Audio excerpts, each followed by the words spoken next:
গণভবন থেকে পালাতে কত মিনিট সময় পান শেখ হাসিনা? সোমবার সকাল 10:30টার দিকে তিন বাহিনীর প্রধান ও পুলিশের মহাপরিদর্শককে প্রধানমন্ত্রীর বাসভবন গণভবনে ডাকা হয়। নিরাপত্তা বাহিনী কেন পরিস্থিতি সামাল দিতে পারছে না তা নিয়ে ক্ষোভ প্রকাশ করেন প্রধানমন্ত্রী। আন্দোলনকারীরা আইন শৃঙ্খলা রক্ষাকারী বাহিনীর সাজোয়া যানে উঠে লাল রং দিয়ে দিচ্ছেন, সামরিক যানে পর্যন্ত উঠে পড়ছেন, এরপরও কেন তারা কঠোর হচ্ছে না সেটা নিয়েও ক্ষোভ প্রকাশ করেন তিনি। এ সময় তিনি আরও ক্ষোভ জানিয়ে বলেন, আপনাদের বিশ্বাস করেই শীর্ষ পদে বসিয়েছিলাম। এক পর্যায়ে শেখ হাসিনা আইজিপিকে দেখিয়ে বলেন, তারা পুলিশ তো ভালো করছে। এ সময় আইজিপি জানান, পরিস্থিতি যে পর্যায়ে গেছে তাতে পুলিশের পক্ষ আর বেশি সময় কঠোর অবস্থান ধরে রাখা সম্ভব নয়।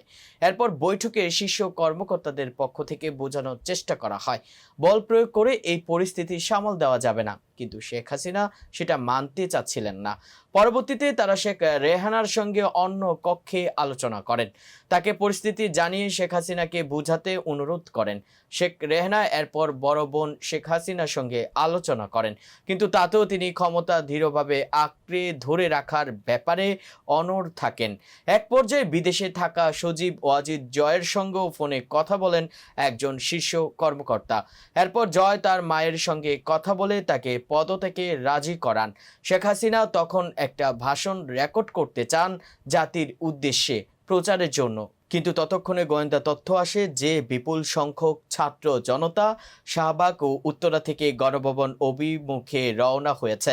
দূরত্ব বিবেচনায় ৪৫ মিনিটের মধ্যে শাহবাগ থেকে গণভবনে আন্দোলনকারীরা পৌঁছে যেতে পারে। ভাষণ রেকর্ড করতে দিলে গণভবন থেকে বের হওয়ার সময় নাও পাওয়া যেতে পারে। এই বিবেচনায় শেখ হাসিনাকে ভাষণ রেকর্ডের সময় না দিয়ে ৪৫ মিনিট সময় বেঁধে দেওয়া হয় গণভবন ছাড়ার জন্য। এরপর ছোট বোন শেখ রেহানাকে নিয়ে তেজগাঁয়ের পুরনো বিমানবন্দরে হেলিপ্যাডে আসেন শেখ হাসিনা। সেখানেই তাদের কয়েকটি লাগেজ উঠানো হয়। এরপর তারা বঙ্গভবনে যান। সেখানেই পদত্যাগের আনুষ্ঠানিকতা শেষ করে বেলা ২:৩০টার দিকে সামরিক হেলিকপ্টার করে ছোট বোন সহ ভারতের উদ্দেশ্যে উড়াল দেন শেখ হাসিনা। দর্শক, ভিডিওটি ভালো লেগে থাকলে অবশ্যই লাইক, কমেন্ট, শেয়ার করে কাজী এগ্রো টিভির সঙ্গেই থাকুন। ধন্যবাদ।